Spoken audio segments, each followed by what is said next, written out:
Hello बच्चों, कैसे हो आप सब लोग। तो कल हमने 9.1 के बारे में डिस्कस किया था। आज एक और न्यूमेरिकल जो कि हमारा 9.2 है उसके बारे में डिस्कस करते हैं और एक नई जर्नी की तरफ हम आगे बढ़ेंगे आज। ठीक है, चलिए तो ज़रा देखते हैं फटाफट से कि क्या होता है इसमें। जैसा आपने पहला न्यूमेरिकल सॉल्व किया था वैसे ही इसमें भी फॉलो करना है, इसको भी आपको सॉल्व करना है और आप एक सिस्टम को फॉलो करेंगे जो मैं आपको फॉलो करवाऊंगा यार, राइट। चलिए सबसे पहले जो है आप डेटा लिखेंगे। सबसे पहले हमारी जो सिस्टम क्या है, डेटा लिखने की, तो हमें पता चल जाएगा कि ऑब्जेक्ट 4 सेंटीमीटर इन साइज। पहले तो ये एक डेटा हो जाएगा, ठीक है। अब हाइट 4 सेंटीमीटर, इसका मतलब h की वैल्यू कितनी के बराबर आ जाएगी, 4 सेंटीमीटर के बराबर। फिर बोला गया है कि is placed at 25 centimetre in front of concave mirror. अब आपको पता लग गया कि यहाँ पर जो मिरर है वो कौन सा आने वाला है। सर जी यहाँ पर जो मिरर आएगा वो आपका कॉनकेव मिरर आएगा। अब क्योंकि ये कॉनकेव मिरर है तो यहाँ पर आपको साइन कन्वेंशंस लगाना पड़ेगा। अब आपको कंफ्यूजन हो सकता है कि सर हम कौन सा साइन लगाए, रियल वाला या वर्चुअल वाला। तो ऐसा देखा जाता है कि अगर कॉनकेव मिरर के अंदर मोस्टली v की वैल्यू फाइंड करनी होती है, मतलब कि इमेज की साइज फाइंड करनी होती है, इमेज की इमेज डिस्टेंस फाइंड करना होता है, ठीक है। अब समझिए थोड़ी चीज़, अगर आपको बोला गया होगा कि भाई इमेज को फाइंड करना है तो साइन की कोई ज़रूरत नहीं है, वहाँ पर रियल वर्चुअल दोनों में सेम है। अगर हम थोड़ा कॉनकेव मिरर के बारे में देखें तो कॉनकेव मिरर हमारा ये होता है और यहाँ पर आपका u, v और f होगा, हाँ क्या ना। और वर्चुअल वाले केस में v यहाँ पर होगा। तो u और f की वैल्यू तो सेम ही आने वाली है। रही बात v की, तो v को ही ढूंढना है, तो वो तो हमें लास्ट में ही पता चलेगा ना, जब हम फाइनल आंसर लेके आएंगे तब। और अगर ऐसा हुआ कि नहीं सर जी v भी दिया हुआ है, हमें u या f में से कोई एक चीज़ ढूंढनी है, तो वहाँ पर मेंशन करा जाएगा कि ये रियल इमेज है या वर्चुअल इमेज है, ठीक है। चलिए तो यहाँ पर concave mirror 4 centimetre in size. अगर हम देख सकते हैं कि u की वैल्यू नेगेटिव आएगी, v की वैल्यू नेगेटिव या पॉजिटिव दोनों हो सकती है, डिपेंड्स ऑन कि किस तरह की इमेज फॉर्म होगी यहाँ पर, और f की वैल्यू नेगेटिव होगी, ठीक है। अगर इतनी साइन पता है तो हम आगे बढ़ते हैं कि ये जो है यहाँ पर देखो, स्टार्टिंग से पढ़ोगे आप यहाँ पर कि ऑब्जेक्ट जो है उसको प्लेस्ड किया गया है। तो ये ऑब्जेक्ट के बारे में बात करी गई है ना, इसका मतलब क्या हुआ, यहाँ पर u की वैल्यू दी गई है कितनी, 25 सेंटीमीटर के बराबर। और क्योंकि हमें मालूम है कि u की वैल्यू नेगेटिव होगी तो आप तुरंत यहाँ पर माइनस की साइन लगा दोगे, बिना देरी करे शांति से सीधा माइनस की साइन लगा दो यहाँ पर, ठीक है। चलो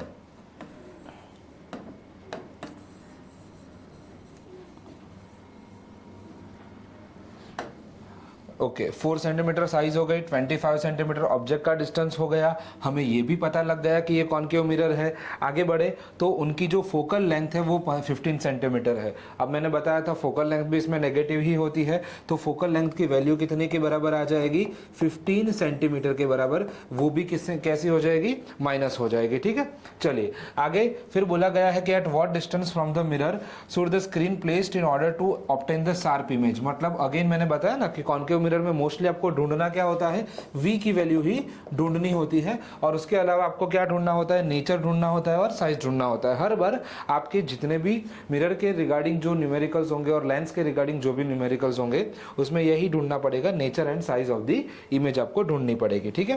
तो यहाँ पर हम क्या फाइंड करेंगे बेटा, एक तो सर जी फाइंड करेंगे नेचर एंड उसके बाद हम साइज को भी फाइंड करेंगे। तो ये जो है this part will be your data. आपको इतनी चीजें कंपलसरी बेटा लिखनी पड़ेगी। क्यों लिखनी पड़ेगी, क्योंकि यहीं से आपको पता चलेगा कि ये जो है इतनी चीज़ें सॉल्व करनी है। अगर आप इतने भी लिखते हो तो आराम से आप 0.5 या 1 मार्क तक जितनी चीज़ें जो अचीव कर सकते हो। अब h की वैल्यू हमने पॉजिटिव ही रखी है, रीज़न क्योंकि ऑब्जेक्ट जो है वो हम हमेशा ऐसा अपवर्ड डायरेक्शन में रखते हैं। जब हम ऑब्जेक्ट हाइट या इमेज हाइट की बात करें तब हम वर्टिकल डिस्टेंस मेजर करते हैं, और वर्टिकली अपवर्ड होगा तो पॉजिटिव और डाउनवर्ड्स होगा तो नेगेटिव, ठीक है। चलिए अब क्योंकि मिरर है तो मिरर फॉर्मूला का यूज़ करते हैं, 1/v plus 1/u is equal to 1/f। ढूंढना किसको है, v को ढूंढना है, तो हम इस u की वैल्यू को एडजस्ट कर लेते हैं। तो ये फॉर्मूला जो है वो अगेन क्या बन जाएगा, 1/f माइनस 1/u, ठीक है। चलो क्लियर हो गया यहाँ तक, डन। आगे बढ़ते हैं। अब f की वैल्यू पुट करते हैं, कितनी है 1/v। f की वैल्यू जो है वो यहाँ पर -15 के बराबर है और u की जो वैल्यू है वो -25 के बराबर है, ठीक है। चलो अब यहाँ पर भी मुझे क्लियरली दिख रहा है ये दोनों माइनस की साइन जो है वो प्लस में कन्वर्ट हो जाएगी। तो यहाँ से 1/v की जो वैल्यू होगी वो कितनी होगी, -15 और +1/25। चलो अब यहाँ से थोड़े बच्चों को कन्फ्यूजन होता है, तो यहाँ से हम आगे बढ़ते हैं। चलो इन दोनों को आपको डिनोमिनेटर को सेम करना है। डिनोमिनेटर को सेम कैसे करोगे? डिनोमिनेटर को सेम करने के लिए आपको क्या करना पड़ेगा जरा बताओ। चलो 25 का टेबल बोलते जाओ, बराबर। 25 के टेबल में 25 फिर 50 फिर 75, तो 75 जो है वो 25 को अगर हम 3 से मल्टीप्लाई करेंगे तो 75 आ जाएगा, और 15 को अगर मैं 5 से मल्टीप्लाई करूंगा तो 75 आ जाएगा। ठीक है, तो हम क्या करेंगे, जो डिनोमिनेटर्स है उसको कॉमन करेंगे, और उसी डिनोमिनेटर्स को कॉमन करने के लिए हम एलसीएम का सहारा भी लेते हैं, क्रॉस मल्टीप्लिकेशंस का भी सहारा लेते हैं। कुछ मेथड्स में आपको ये टेक्निक के बदले क्रॉस मल्टीप्लिकेशन सिखाया जाता है। क्रॉस मल्टीप्लिकेशन में क्या होता है, यहाँ पर 25 यहाँ से मल्टीप्लाई होगा, ये 15 जो है वो ये ऊपर की साइड मल्टीप्लाई हो जाएगा। अच्छी बात है सर, इतनी अच्छी मेथड है, आप क्यों नहीं सिखा? तो एक मिनट बेटा, अब इन दोनों को भी मल्टीप्लाई करना है। अब ये नंबर है 25, ये नंबर है 15। अब कितना बड़ा मल्टीप्लिकेशन हो जाएगा सोचो आप, राइट। कहीं अगर 5 या 7 होता या फिर 10 और 20 होता तो आप इजीली मल्टीप्लाई कर पाओगे, लेकिन इसमें थोड़ा ज़्यादा मुश्किल हो जाता, सीधी बात है ना। और आप इनको तो मल्टीप्लाई कर लेते, लेकिन ये वाला फैक्टर भी मल्टीप्लाई करना पड़ेगा। एक एग्जांपल मैं दे ही देता हूँ आपको किस तरह से करना है, ताकि आपको आइडिया लग जाए। ठीक है, चलो 1/v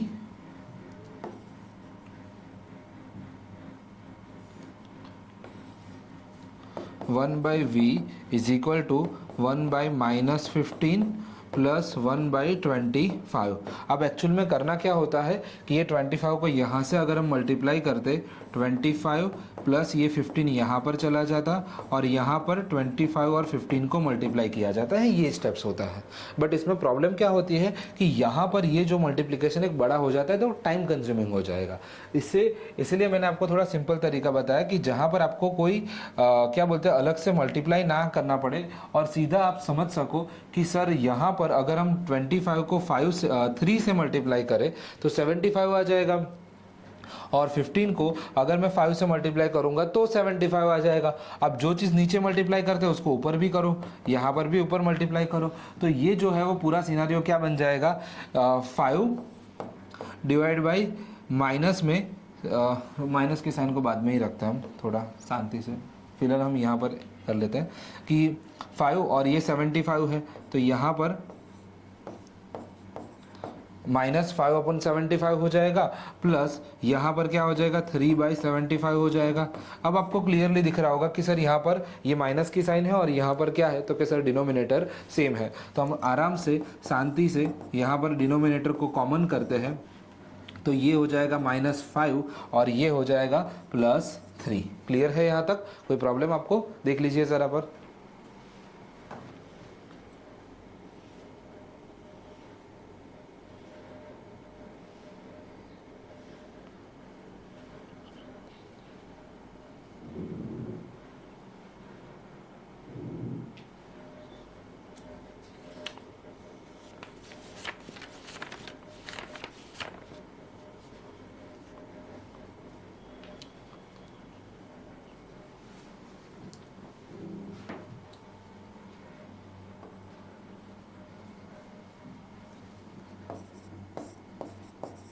ओके, क्या अब ये चीज़ें बराबर आपको दिख रही है यहाँ से? डन, विजन क्लियर है? क्लियर। चलो अब हमें समझ में आ रहा है क्या करना पड़ेगा यहाँ पर। यहाँ से अगर हमें जो -5 और 3 है वो माइनस हो जाएगा, तो ये टोटल क्या बन जाएगा, 1/v की जो वैल्यू है वो बन जाएगी -2 डिवाइड बाई 75। अगर हम इसको फ्लिप कर दे तो ये v की वैल्यू क्या बन जाएगी, ये v की जो वैल्यू है वो बन जाएगी -75/2। अब इसको मैं फ्रैक्शन में रहने दूंगा, उसका रीज़न है क्योंकि मुझे आगे जाके क्या करना है, मुझे उसकी हाइट भी फाइंड करनी है। अदरवाइज v की वैल्यू यहाँ पर जो भी आएगी 75 है, तो हम देखते हैं क्या होगी। अभी 34 या 5 के समथिंग आएगा, बराबर। देखते हैं अभी क्या होगा। चलो फिलहाल हम आगे बढ़ते हैं। इस v की वैल्यू को हम यहाँ पर पॉज रखते हैं, जो हमारा किस में आएगा, डेसिमल में आएगा। फिलहाल हम इसी फ्रैक्शन का यूज करके आगे कैलकुलेशन करते हैं। ओके, यहाँ पर अब हमें क्या ढूंढना है, तो क्या सर v की वैल्यू आ गई है, अब नेचर और साइज के बारे में ढूंढना है। ठीक है, तो नेचर और साइज कैसे मिलेगा, तो कि नेचर हम बाद में ढूंढेंगे, पहले हम साइज को पकड़ेंगे। तो जो m की वैल्यू है, मैग्निफिकेशन है वो हमारा, मैग्निफिकेशन की वैल्यू क्या होती है, मैग्निफिकेशन की वैल्यू होगी हमारी माइनस में v बाई u के बराबर। तो जो v की वैल्यू है वो अभी हमने ढूंढी है, कितनी है, वो भी माइनस में। आप समझिएगा बहुत सारी साइन माइनस में जा रही है, मतलब 2 से 3 बार आपकी माइनस की साइन आएगी। ठीक है, तो जरा उसको कंफ्यूजन में मत रखना, मैं कलर ही चेंज कर देता हूं ताकि कोई कंफ्यूजन ही क्रिएट ना हो। देखो पहली तो ये माइनस की साइन आएगी जो ग्रीन कलर से लिखी हुई है, जो कि हमारे फॉर्मूला के अंदर रहेगी माइनस वी बाई यू। अब मैं ब्रैकेट करके जो भी इंडिविजुअल वैल्यू है उसकी साइन लिखता हूं, बराबर। तो कि सबसे पहले माइनस के 75 बाई 2, ये v की वैल्यू आ गई। अब आता है u की वैल्यू, u की वैल्यू कितनी है, -25 के बराबर।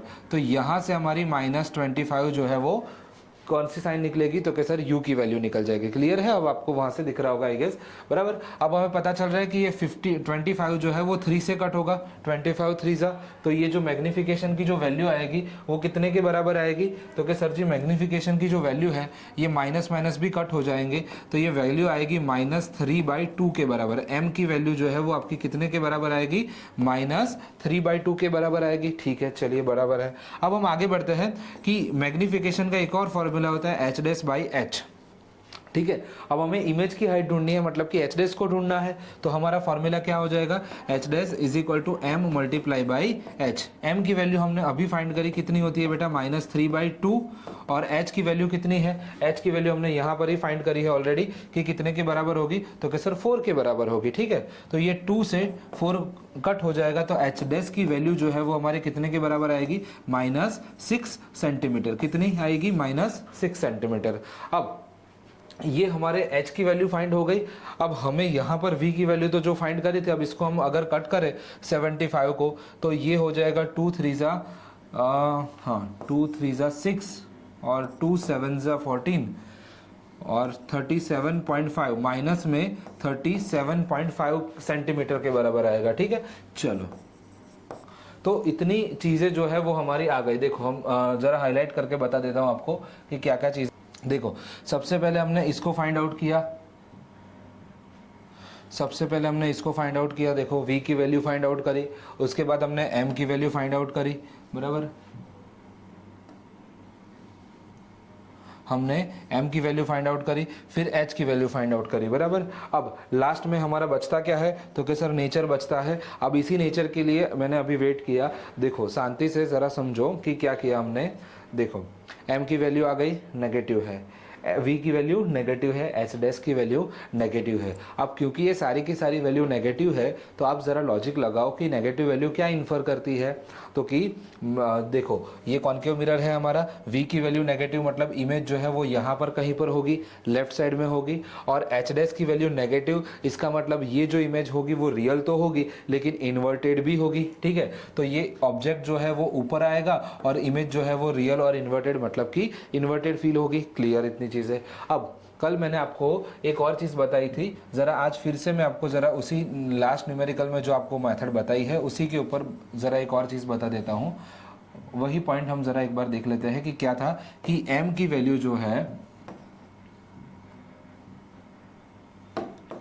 m की जो वैल्यू है वो हमारी या तो पॉजिटिव आ सकती है या तो नेगेटिव आ सकती है, हाँ क्या ना। अगर वो पॉजिटिव आती है तो वो कौन सी इमेज कहलाएगी बेटा, वर्चुअल इमेज कहलाएगी। अब क्योंकि यहाँ पर नेगेटिव है दैट मीन्स कि ये इमेज कौन सी कहलाएगी, रियल इमेज कहलाएगी। वो हमें समझ में आ गया।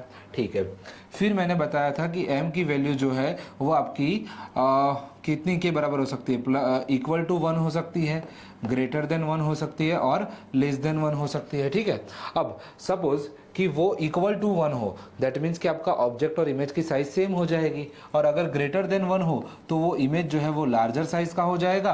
और अगर वो ऑब्जेक्ट क्या बोलते हैं 1 के कम हो तो वो जो है वो किसके बराबर हो जाएगा, स्मॉल साइज हो जाएगी, उसकी इमेज कैसी हो जाएगी, स्मॉल। अब हमें पता है ये 3/2 है, इसका मतलब क्या हो गया, इसका मतलब ये हो गया कि ये जो है वो 2 1 2 और 1.5 के बराबर, बराबर।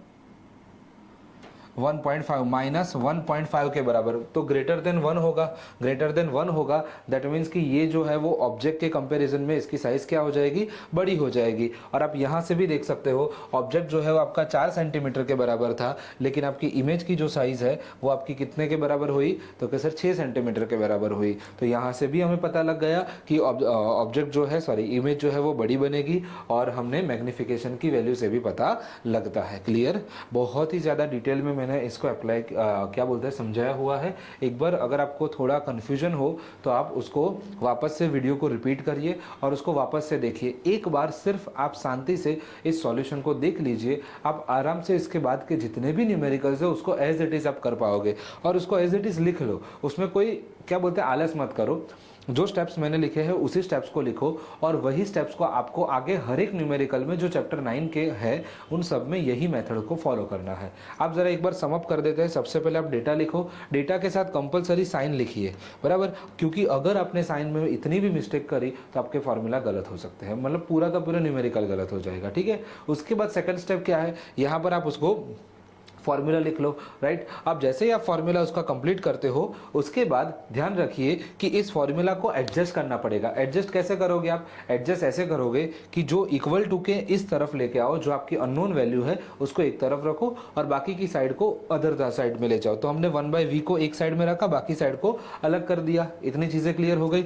अब जैसे ही साइड चेंज होगी तो प्लस माइनस का जो भी चेंजेस आता है वो कर दिया। उसके बाद यहाँ पर आप उसको रखो, बराबर। एक बार आप ये एक स्टेप लिखो, एक दो स्टेप एक्स्ट्रा लिखोगे कोई दिक्कत नहीं होगी। देन v की वैल्यू या u की वैल्यू या जो भी है वो एक रखो। यहाँ पर आपको ध्यान रखना पड़ेगा, या तो आप एलसीएम ले सकते हो या तो आप एकदम सिंपल बेसिक तरीके से सोच सकते हो कि सर सिंपली डिनोमिनेटर्स को हमें कॉमन करना है, और वो कॉमन करने के बाद उसको कॉमन ले लिया, और जिस फैक्टर से हम उसको मल्टीप्लाई करते हैं ऊपर भी हम उसी फैक्टर से मल्टीप्लाई करेंगे तो हमारा आंसर आ जाएगा। v की वैल्यू या u की वैल्यू आ जाए, फिर उसी का यूज़ करके मैग्निफिकेशन का फॉर्मूला रख के हम m की वैल्यू और फिर h डैश की वैल्यू जो है लिख सकते हैं। कुछ कुछ किताबों में जो है वो यहाँ पर एक डायरेक्ट फार्मूला भी यूटिलाइज किया गया है। डायरेक्ट फार्मूला मैं इसीलिए फॉलो नहीं करवाता हूँ क्योंकि इससे चांसेस है कि आप कोई गड़बड़ कर सकते हो या आपको कंफ्यूजन क्रिएट हो सकता है। इसके लिए मैं वो जो शॉर्टकट वाला फॉर्मूला है, कुछ बच्चे उसको भी पसंद करते हैं, मैं उसको भी एक्सप्लेन कर देता हूँ। पहले आप इसको नोट डाउन कर लो, उसके बाद में सेकंड मेथड करके टाइटल मार के ये जो मैग्निफिकेशन या हाइट फाइंड करने का एक दूसरा मेथड है वो भी मैं बता देता हूँ, ठीक है। तो फिलहाल आप पहले क्या करो तो कि ये जो चीज़ है उसको एज इट इज लिख लो। मैं साइड में हट जाता हूँ, पहले लिखो, स्क्रीनशॉट मत खींचना, उसको लिख लो शांति से।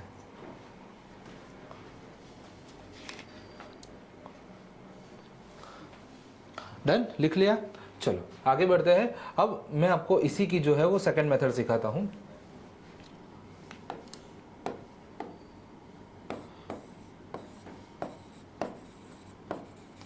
सेकंड मेथड है ये, सेकंड मेथड किसके लिए है? h डैश के लिए, बराबर। Done, okay. तो अब किताब में एक फॉर्मूला है कि m is equal to minus v by u is equal to h dash by h, बराबर। अब ये फॉर्मूला है, ठीक है।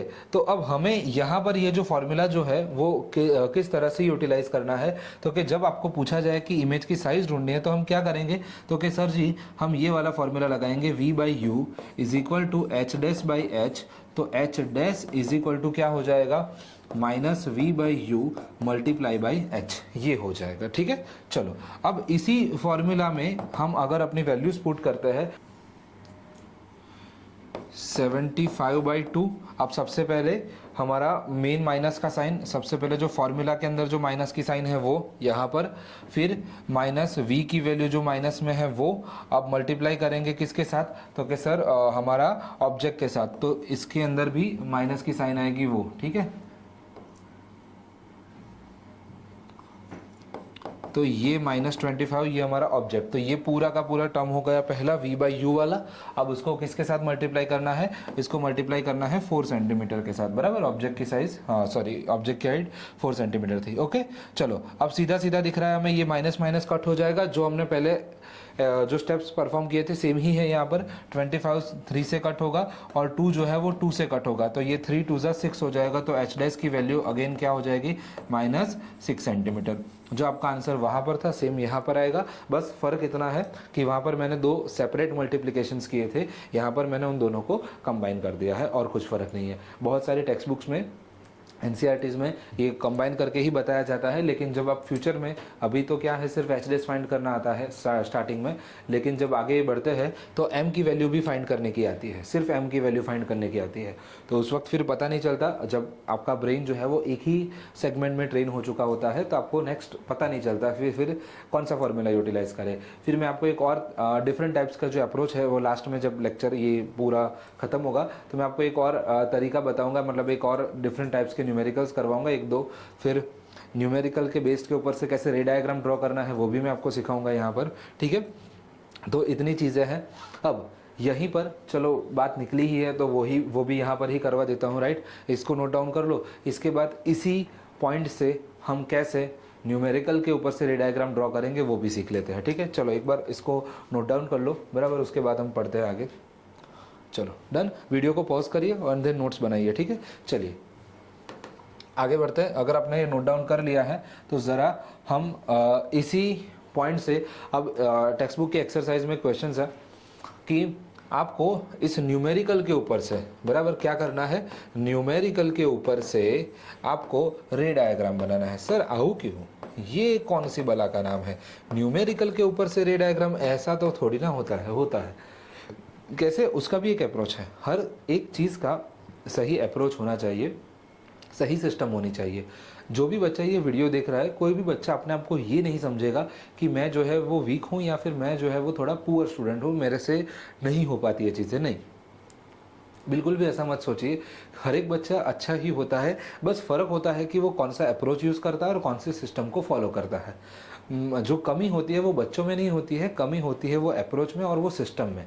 अगर आप सही सिस्टम या सही अप्रोच को फॉलो करें तो ईजिली आपका जो स्टडी है वो कंप्लीट हो जाएगा। और इसीलिए आप देख सकते हो कि मैं जो है वो आपकी पढ़ाई जो है वो एक सिस्टमेटिक तरीके से पढ़ाता हूँ। हो सकता है कि मेरे वीडियो की लेंथ थोड़ी ज़्यादा होगी, लेकिन हर एक चीज़ को आप थोड़ा अच्छे से फॉलो करोगे, आराम से आपकी चीज़ें बनती जाएगी, ठीक है। 1.5x पर आप देख लीजिए वीडियो, आपका वीडियो भी जल्दी खत्म हो जाएगा, कंटेंट भी समझ में आ जाएगा।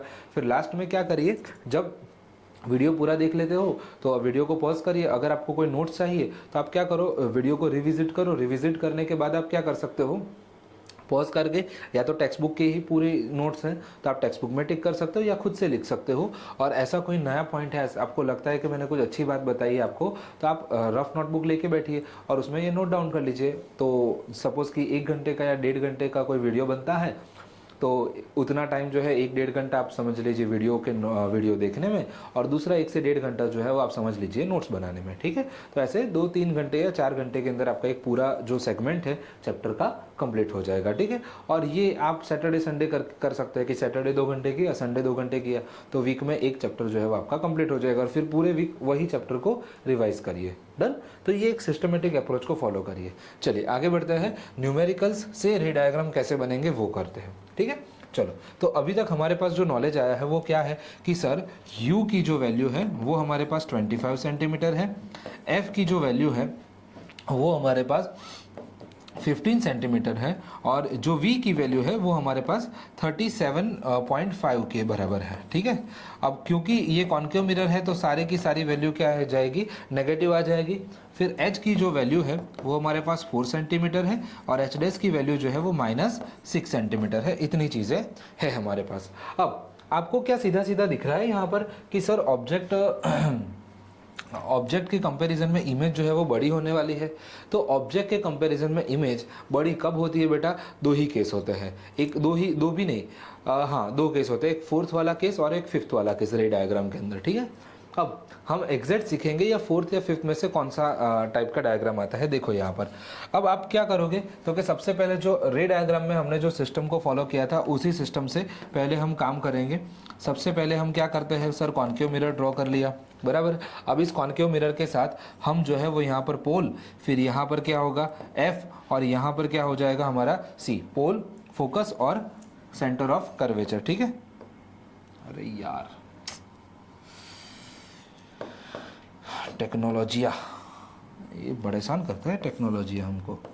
P, F और जितना डिस्टेंस पर ये है उतने ही डिस्टेंस पर C। क्लियर, इतनी चीज P, F और C के बीच की चीजें क्लियर हो गई। अब हम समझते हैं कि एफ की वैल्यू क्या होगी सर 15 सेंटीमीटर होगा। हाँ, एक गलती क्या हो गई थी बच्चे से कि वो 15 सेंटीमीटर को देख के यहाँ पर स्केल से मेजर करने लगा कि सर यहाँ से 15 सेंटीमीटर, ऐसा नहीं करना है।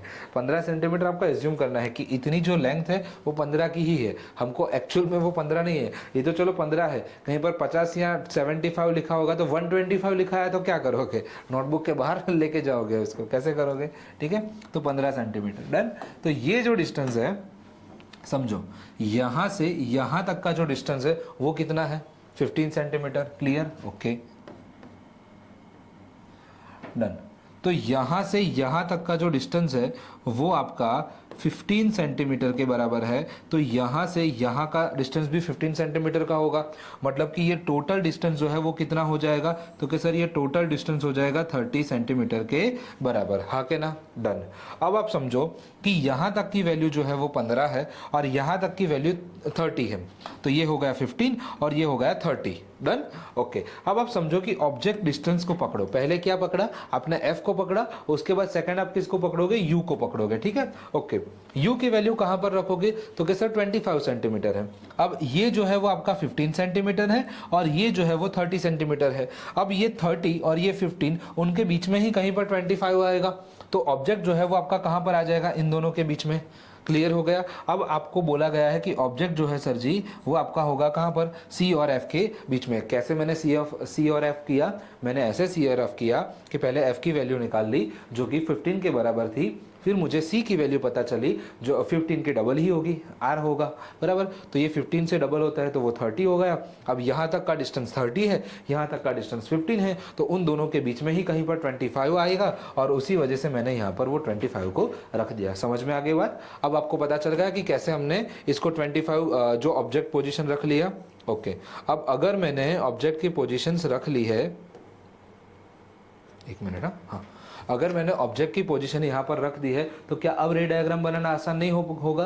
अब हमारे लिए कौन सा केस होगा, फोर्थ या फिफ्थ में से मैंने बताया था, तो ये फोर्थ वाला केस है कि ऑब्जेक्ट जो है वो बिटवीन सी एंड एफ रखा है। तो हमें इमेज कहाँ पर मिलेगी, तो कि सर जी हमें इमेज जो है वो बियॉन्ड सी मिलने वाली है। तो पहला हमारा काम क्या होगा, तो कि पहला हमारा काम ये होगा कि हम जो है ऑब्जेक्ट को parallel to principal axis pass करेंगे। तो सबसे पहली जो लाइन होगी वो हमारी क्या होगी, पैरेलल टू प्रिंसिपल एक्सिस होगी, ठीक है। और जैसे ही वो पैरेलल टू प्रिंसिपल एक्सिस होगा तो वो जो है वो क्या होगा, एफ से पास होगा, तो यहाँ से वो एफ से आगे निकल जाएगा, ठीक है, डन। अब दूसरा क्या होगा, तो कि सर दूसरा जो होगा हम यहाँ से सी से पास करेंगे, यहाँ से उसको हम सी से पास करेंगे, तो ये यहाँ पर मिलने वाला है, इस पॉइंट पर मिलेगा ऑब्जेक्ट। तो ये जो है वो मेरा ऑब्जेक्ट हो गया ए और बी, और ये हमारी इमेज हो गई ए डैश और बी डैश। बस और क्या करना है, और यही करना है कि इसको जो है वो थोड़ा आगे खींच लीजिए। तो मिरर जो है वो थोड़ा बड़ा बना दीजिए और ये जो लाइन है उसको थोड़ा आगे कर दीजिए। ये हो गया आपका काम, डन। इसी तरह से ये हमारा पहला इंसिडेंट रे और ये रिफ्लेक्टेड रे, फिर इसी डायरेक्शन में इंसिडेंट जाएगा, इसी डायरेक्शन में रिफ्लेक्टेड जाएगा, डन। तो ये आपका हो गया न्यूमेरिकल के ऊपर से रे डायग्राम। क्लियर, आई होप आपको पूरा समझ में आ गया होगा न्यूमेरिकल से रे डायग्राम किस तरह से बनाया जाता है। पहले आप एफ को पकड़ोगे, उसके बाद आप जो है वो सी को पकड़ोगे, तब और उनसे आपको एक डिस्टेंस मिल जाएगा। वो डिस्टेंस मिलने के बाद आपको एग्जैक्ट यू को कहाँ पर रखना है वो आपको आइडिया लग जाएगा। क्लियर। तो दोनों ही न्यूमेरिकल को मैंने बहुत ही ज़्यादा डिटेल में समझाया है, बिल्कुल भी आलस मत करिएगा, शांति से सॉल्यूशन देखिए और उसके बाद आप धम धमा के प्रैक्टिस करिए, ठीक है। चलो, तो ये चीज़ें अब एक बार नोट डाउन कर लीजिए, ज़रा हट जाता हूँ, डन कर लिया आपने। चलो फिर आगे बढ़ते हैं। अब नई कहानी, नया दौर, बराबर, हमारा नया टॉपिक जिसका नाम है रिफ्रैक्शन ऑफ लाइट। क्या बोलते हैं इसको बेटा, रिफ्रैक्शन ऑफ लाइट, ठीक है।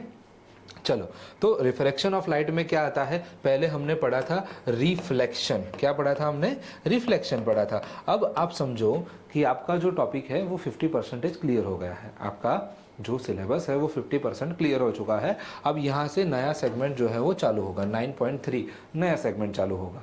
और ये और पहले वाला दोनों सेगमेंट सेम ही थे, बस फर्क कुछ चीज़ों का है वो हम देखेंगे, ठीक है। चलो, तो पहले रिफ्लेक्शन पढ़ा, अब रिफ्रैक्शन पढ़ रहे हैं। रिफ्लेक्शन में क्या होगा, एक ऐसी ओपेक सरफेस होगी, वहाँ से लाइट जाएगी और बाउंस बैक होकर वापस आएगी। जबकि रिफ्रैक्शन में क्या होगा कि एक ऐसी ट्रांसपेरेंट सब लाइट होगी जहाँ पर क्या होगा, लाइट एंटर करेगी और वापस से बाहर भी जाएगी, ठीक है। तो इस तरह से होगा। तो अल्टीमेटली क्या होगा कि यहाँ पर जो है वो लाइट क्या करती है, तो कि लाइट जो है वो एंटर करती है और लाइट यहाँ से बाहर भी निकल जाती है। तो कि सर फ़र्क क्या पड़ता है? फ़र्क ये पड़ता है बेटा कि जब लाइट एक मीडियम में से दूसरे मीडियम में एंटर करता है, ये हो गया हमारा मीडियम 1 और ये हो गया हमारा मीडियम 2। तो जब लाइट एक मीडियम में से दूसरे मीडियम में ट्रैवल करती है तो वो जो है वो थोड़ा बेंड होता है, लाइट जो है उसकी अपनी डायरेक्शन चेंज होती है। आप देख सकते हो ये जो डैश लाइन है वो उसकी ओरिजिनल डायरेक्शन थी, लेकिन हुआ क्या कि ये लाइट जो है वो इस तरफ ट्रैवल हो गई, मतलब जाना उसको यहाँ चाहिए था, अब ये इतनी डिस्प्लेस हो गई। इसी चीज़ को बोला जाता है लैटरल डिस्प्लेसमेंट। क्या बोला जाता है कि ये जो डिस्टेंस है ना कि इतना डिस्प्लेस होगा कि जाना यहाँ इस तरफ से चाहिए था लेकिन गया इस तरफ, तो ये इतना इन दोनों के बीच में जो ये जो फासला है, जो डिस्टेंस है, उसी को हम बोलते हैं लैटरल डिस्प्लेसमेंट। और ये कब होता है?